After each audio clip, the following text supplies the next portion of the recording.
ಜಾತಿ ಜನಗಣತಿಯ ವರದಿಯನ್ನು ಜಾರಿಗೆ ತರೋದಕ್ಕೆ ಸರ್ಕಾರ ಮುಂದಾಗ್ತಾ ಇದೆ. ಆರಂಭದಲ್ಲಿ ಪರ ವಿರೋಧ ಅಂತೂ ಚರ್ಚೆ ಆಗ್ತಾ ಇದೆ. ಬಟ್ ಈಗ ಸಿಎಂ ಕಡೆಯಿಂದ ಒಂದು ಮಾಸ್ಟರ್ ಪ್ಲಾನ್ ಅಂತೂ ಇದೆ. ಆದರೆ ಇದನ್ನು ಬಿಜೆಪಿ ನಾಯಕರು ಬಿಡ್ತಾ ಇಲ್ಲ.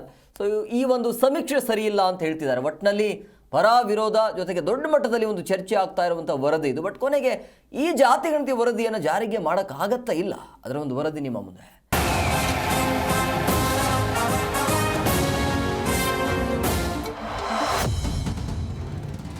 ಜಾತಿ ಜನಗಣತಿ ಬೋಗಸ್ ಎಂದ ಆರ್ ಅಶೋಕ್.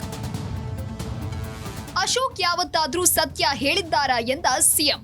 ಜಾತಿ ಜನಗಣತಿ ವರದಿ ಜಾರಿ ವಿಚಾರ ಸದ್ಯ ರಾಜ್ಯ ರಾಜಕೀಯದಲ್ಲಿ ಸದ್ದು ಮಾಡ್ತಾ ಇದೆ. ವರದಿ ಜಾರಿಗೆ ಕೆಲ ಸಚಿವರಿಂದ ಬೆಂಬಲ ಸಿಕ್ಕಿದ್ರೆ ಕೆಲ ಸಚಿವರು ವಿರೋಧ ವ್ಯಕ್ತಪಡಿಸಿದ್ದಾರೆ. ಪ್ರಬಲ ಸಮುದಾಯಗಳಾದ ಒಕ್ಕಲಿಗ, ಲಿಂಗಾಯತ ಮುಖಂಡರಿಂದಲೂ ವಿರೋಧಿಸಿದ್ದಾರೆ. ಸ್ವಪಕ್ಷದವರಿಂದ ವಿರೋಧ ಒಂದು ಕಡೆಯಾದ್ರೆ ಮತ್ತೊಂದು ಕಡೆ ವಿಪಕ್ಷ ನಾಯಕರ ಆರೋಪಗಳು ಸರ್ಕಾರವನ್ನ ಇಕ್ಕಟ್ಟಿಗೆ ಸಿಲುಕಿಸಿದೆ. ವಿಶೇಷ ಕ್ಯಾಬಿನೆಟ್ನಲ್ಲೂ ವರದಿ ಜಾರಿಗೆ ಒಮ್ಮತ ಮೂಡಿಲ್ಲ. ಇದೇ ವಿಷಯ ವಿಪಕ್ಷಗಳಿಗೆ ಬ್ರಹ್ಮಾಸ್ತ್ರ ಸಿಕ್ಕಿದಂತಾಗಿದೆ.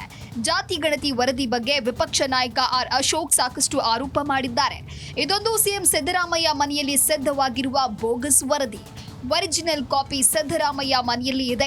ವಿಧಾನಸೌಧದಲ್ಲಿರೋದು ಡೂಪ್ಲಿಕೇಟ್ ವರದಿ ಅಂತ ವಿಪಕ್ಷ ನಾಯಕ ಆರ್ ಅಶೋಕ್ ಆರೋಪ ಮಾಡಿದ್ರು. ಸಿದ್ದರಾಮಯ್ಯನ ಮನೆಗೆ ಹೋಗಿ ಹೇಳ್ಬಿಡ್ಬೇಕದು. ನಾವು ಸಿದ್ದರಾಮಯ್ಯನ ಮನೆಗೆ ಹೋಗಿ ಅಲ್ಲೇ ಕೂತ್ಕೊಂಡು ಕರ್ನಾಟಕದ 7 ಕೋಟಿ ಬರ್ಕೊಂಬಂದ್ಬಿಟ್ರಿ ಅಂತ ಹೇಳ್ಬಿಟ್ರೆ ಮುಗಿದೋಯ್ತು, ನಾವು ಒಪ್ಕೊಂಡ್ಬಿಡ್ತೀರಿ. ಇದು ಯಾರ ಮನೆಗೂ ಹೋಗದೆ, ಯಾರನ್ನೂ ಭೇಟಿ ಮಾಡದೆ, ಯಾವುದೋ ಒಂದು ಆಫೀಸಲ್ಲಿ ಕೂತ್ಕೊಂಡು ತಯಾರು ಮಾಡಿರೋ ವರದಿ. ಅವರ ಸ್ಟ್ಯಾಟಿಸ್ಟಿಕ್ ಇಟ್ಕೊಂಡು ಕಂಪ್ಯೂಟರ್ ಮುಂದೆ ಕೂತ್ಕೊಂಡು ಸ್ಟ್ಯಾಟಿಸ್ಟಿಕ್ ಇಟ್ಕೊಂಡು ಅದರಲ್ಲಿ ಏನಿದೆ ಬರ್ಕೊಂಡು ಯಾರೋ 4 ಜನನ ಅಪಾಯಿಂಟ್ ಮಾಡ್ಕೊಂಡು ವರದಿ ಕೊಟ್ಟಿದ್ದಾರೆ. 165 ಕೋಟಿ ಎಲ್ಲೋಯ್ತು. ಇನ್ನು ಆರ್ ಅಶೋಕ್ ಆರೋಪಕ್ಕೆ ಪ್ರತಿಕ್ರಿಯಿಸಿರುವ ಸಿಎಂ, ಅಶೋಕ್ ಅವರು ಯಾವತ್ತಾದ್ರೂ ಸತ್ಯವನ್ನ ಹೇಳಿದ್ದಾರಾ?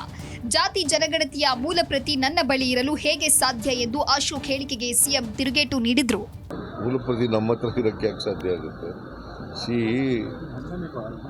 ಮೊನ್ನೆ ಕ್ಯಾಬಿನೆಟ್ ಮೀಟಿಂಗ್ನಲ್ಲೇ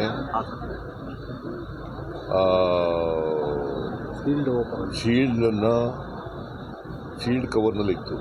ಅದನ್ನು ಓಪನ್ ಮಾಡಿದ್ದು ಎಲ್ಲರಿಗೆ ಕ್ಯಾಬಿನೆಟ್ ಗೊತ್ತೇ ಇಲ್ಲ. ಅಶೋಕ BJP ಅವರು ಇದ್ದಾರಲ್ಲ, ಅವರು ಸುಳ್ಳನ್ನೇ ಸತ್ಯ ಮಾಡೋದು, ಸತ್ಯನೇ ಸುಳ್ಳು ಮಾಡೋದು ಅವ್ರ ಕಸಬು. ಅವರ RSSನವ್ರು ಹೇಳ್ಕೊಟ್ಟಿರೋದು ಅವ್ರಿಗೆ.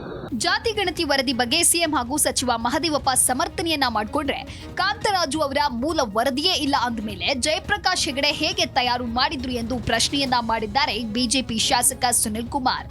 ಜಾತಿ ಜನಗಣತಿ ವರದಿ ಸಿಗದೆ ಈ ವರದಿ ಹೇಗೆ ತಯಾರು ಮಾಡಿದ್ರು? ನಿಮ್ಮ ರಾಜಕೀಯ ಲಾಭಕ್ಕೆ ಆಗಲ್ಲ ಅಂತ ಆ ವರದಿ ಎಲ್ಲಿಟ್ಟಿದ್ದೀರಿ ಎಂದು ಸುನಿಲ್ ಕುಮಾರ್ ಸರ್ಕಾರವನ್ನ ಪ್ರಶ್ನಿಸಿದ್ರು. ಒಟ್ನಲ್ಲಿ ಜಾತಿ ಜನಗಣತಿ ವರದಿ ಜಾರಿ ಸರ್ಕಾರದ ಮುಂದಿರುವ ದೊಡ್ಡ ಸವಾಲಾಗಿದೆ. ಒಂದು ಕಡೆ ವರದಿ ಜಾರಿ ಮಾಡಲು ಸಿದ್ಧ ಎಂಬ ಸಿಎಂ ಹೇಳಿಕೆ, ಮತ್ತೊಂದು ಕಡೆ ಸ್ವಪಕ್ಷದಲ್ಲೇ ಪರ ವಿರೋಧ, ಇನ್ನೊಂದು ಕಡೆ ವಿಪಕ್ಷಗಳ ನಾಯಕರ ಆರೋಪಗಳು. ಇದಕ್ಕೆಲ್ಲ ಸಿಎಂ ಸಿದ್ದರಾಮಯ್ಯ ಯಾವ ರೀತಿ ಫುಲ್ ಸ್ಟಾಪ್ ಹಾಕ್ತಾರೆ, ವಿಪಕ್ಷ ನಾಯಕರ ಆರೋಪಕ್ಕೆ ಯಾವ ರೀತಿ ತಿರುಗೇಟು ಕೊಡ್ತಾರೆ ಅನ್ನುವುದನ್ನ ಕಾದು ನೋಡಬೇಕಿದೆ. ಜನಾರ್ದನ್ ಹೆಬ್ಬಾರ್, ಜಿ ಕನ್ನಡ ನ್ಯೂಸ್, ಬೆಂಗಳೂರು.